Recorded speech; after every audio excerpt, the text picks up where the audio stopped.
National Weather Service in Little Rock has issued a tornado warning for Yell County in central Arkansas until 5:30 p.m. At 5:04 p.m., National Weather Service Doppler radar indicated a severe thunderstorm capable of producing a tornado. This severe storm was located near Flush Valley, or 11 miles southwest of Danville. Doppler radar showed this severe storm moving northeast at 45 miles per hour.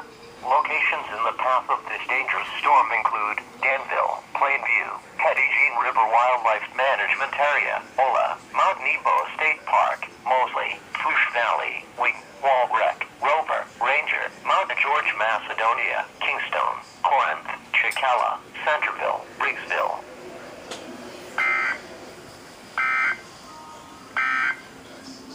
The